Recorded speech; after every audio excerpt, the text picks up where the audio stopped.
Welcome to SUNY New Paltz, a university in the top 8% hardest schools of New York State to get into, with competitive arts programs, extensive science and engineering programs, various clubs for students to participate in, and renowned education and business programs.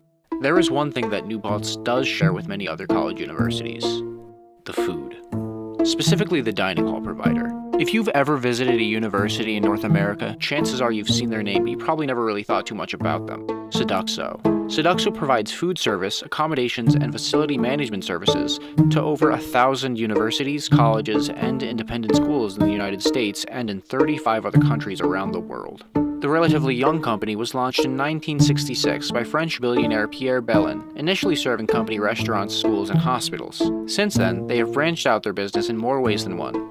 Today, Sodexo serves many sectors, including private corporations, government agencies, schools from preschool through university, hospitals and clinics, assisted living facilities, military bases, and prisons. You'll hear more about that later. All that to say, they are a prominent company. Why are they worth talking about? Because there's a lot below the surface of this company. Let's start with the simplest dots to connect: the food. And this is more than a couple of undergrads complaining about cold pizza. In 2007, Sodexo was involved in a scandal that forced them to recall over 3,000 pounds of chicken due to listeria contaminations. In 2012, Sodexo's frozen food supply was linked to a massive outbreak of food poisoning in Germany that affected over 11,000 children.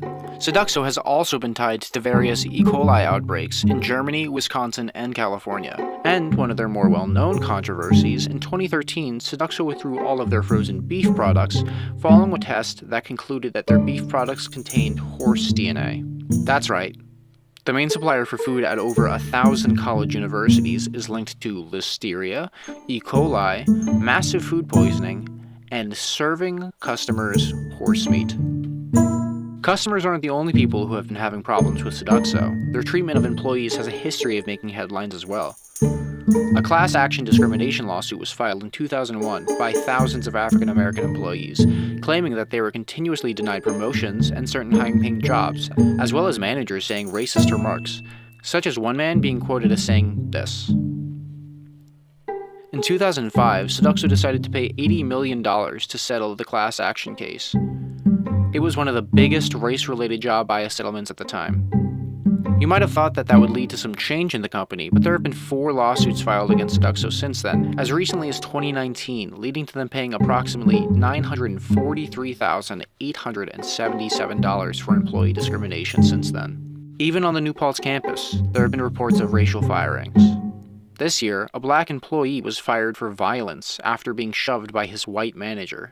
Hi, my name is Christopher McKinney. My previous job was working as the handoff person at World of Wings Cafe, which is owned by Sodexo. I was fired from World of Wings for an altercation that occurred between me and my supervisor, Nick. I felt like he kept trying to escalate the situation into something that it wasn't. He continued to try to belittle me and constantly yelling at me, even though I was talking very calmly to him. The end result of me getting fired is crazy because I felt as though I did nothing wrong. I definitely think it was not legal because I know they didn't turn in any camera footage. They just went with the fact that it was a person of color who went off like this on their supervisor and just disregarded the fact that I was purposely belittled by this man and he was purposely antagonizing me. I would say that I definitely faced racial discrimination because I personally feel that if I was a white man, the situation would not have gotten to where it got. I don't believe I would have been fired. It's literally the semester before this happened, which was the first semester of WOW in general. The only black supervisor that we had, he quit because he didn't like the way he was being treated. I just think that Sodexo supervisors feel the need to try to get a one-up on you in a situation that doesn't need to resort to the crazy lengths that it gets to because of the fact that they constantly antagonize their employees. And it's just, you don't provide help, you don't provide an adequate enough pay.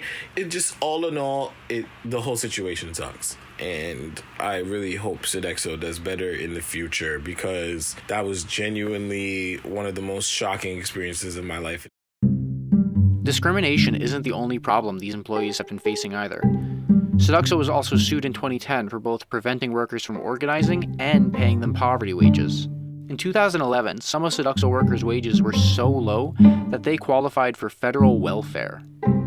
Also in 2011, one employee who had been with Sodexo for 40 years was only earning $7.42. 22nd largest corporation in the world, and yet it pays its workers the lowest wages in America. They had the unemployment offices refer to them only people as possible employees who were on parole or probation, so that if those people quit their jobs because the conditions were so awful, they would get sent back to prison. Sodexo pays all of its employees well below what the government says is the poverty level wage. This Sodexo employee mentions another unethical practice that Sodexo uses. They specifically hire employees that have to work for them or they will be sent back to prison, practically holding their employees hostage.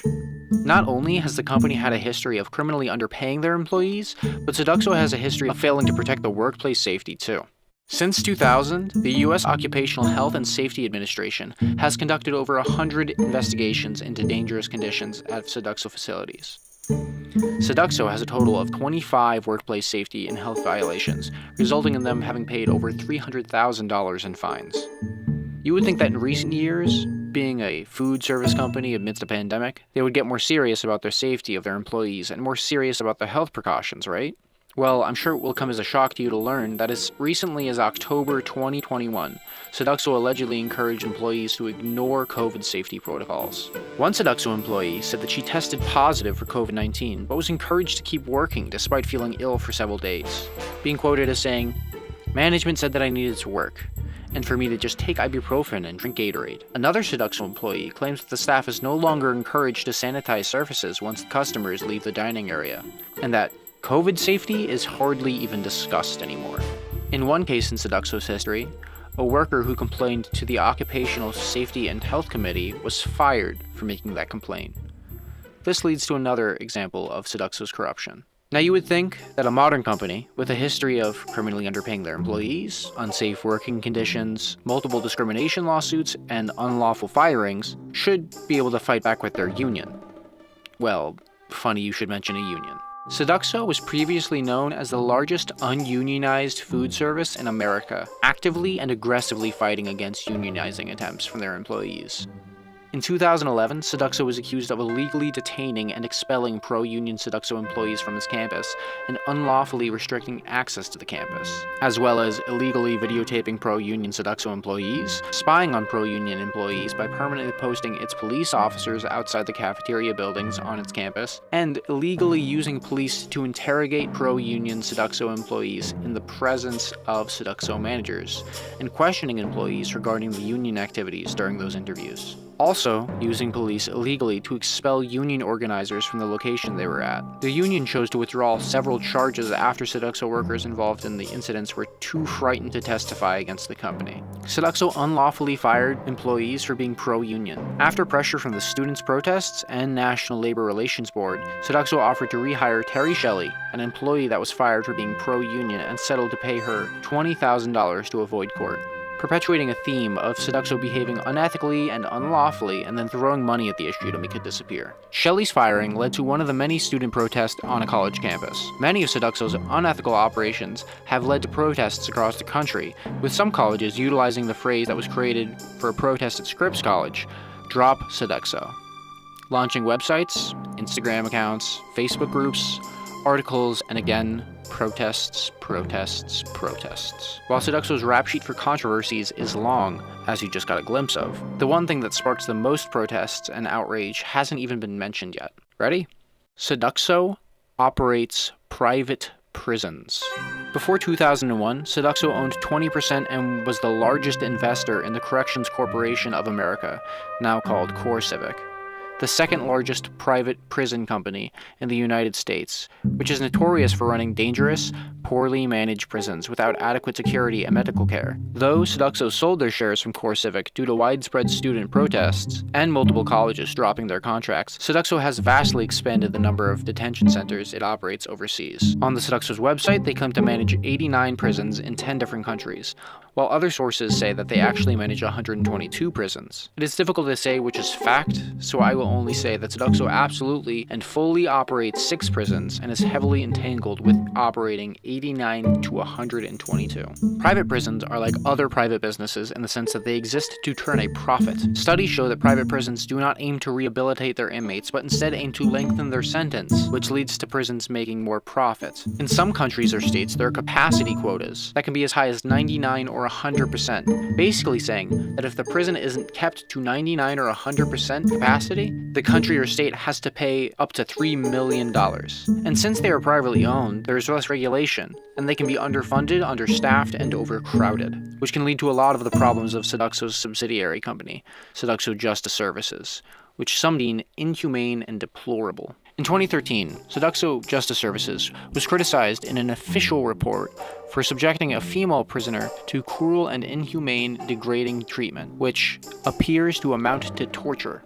The woman was kept segregated from the other prisoners in an unkept and squalid prison cell for more than 5 years. In 2016, a video of naked Sodexo prisoners being forced to pretend to be dogs was found, prompting an investigation into violence and humiliation by Sodexo. In 2018, Sodexo neglected an inmate calling for help for nearly 3 hours, resulting in the death of a female prisoner, Natasha Chen. Members of an organization, Inquest, have pointed to previous neglect-related deaths at the same prison and have suggested that there's no decisive action that has been taken to act in prevention of additional future deaths. And, most recently, in 2019 and 2021, 2 separate women, one being only 18 years old, was forced to give birth alone in their cells, both losing their children. In both cases, the prison is at fault for mishandling the pregnancies. This is not even the full extent of the disregard of human life in the prison system that Sodexo is responsible for running. So to recap, Sodexo, the company responsible for food at hundreds of colleges, schools, and hospitals, and other organizations, owns multiple prisons with death and abuse allegations, has paid their employees enough to qualify them for welfare, as well as provide them with unsafe working conditions, has illegally attempted to prevent unionization of their workers, resorting to firing and spying on their employees, has had multiple discrimination lawsuits, been a part of multiple E. coli outbreaks, listeria outbreaks, mass food poisoning, and serving horse meat. This is the business we want to associate with? These schools cannot argue that we have established a trust with Sodexo. In 2010, the Attorney General announced a $20 million settlement with Sodexo for overcharging 21 New York school districts, as well as the whole SUNY system. For 5 years, Sodexo was receiving rebates from its suppliers without altering the price for these schools, meaning they were overcharging these schools after getting the products for a discount. Sodexo has lied to these schools in the past, leading to them spending more money. The argument that they are the best deal or the most trustworthy has been proven to be false. Students at other colleges have succeeded in getting their institution to cut ties with Sodexo. Years of organizing and protests got Scripps College in California to drop its contract, while Ithaca College just ended its contract a few years ago. Ithaca was able to create its own dining service facilities and provide cheaper meal plans to students with more accountability. Proof that our contracts with Sodexo are not saving us money, nor are they necessary. Our universities claim to be forward-thinking, but they turn a blind eye when it's convenient. Students see the name Sodexo every day when they get their meal. Maybe we should all put more thought into where the food is coming from.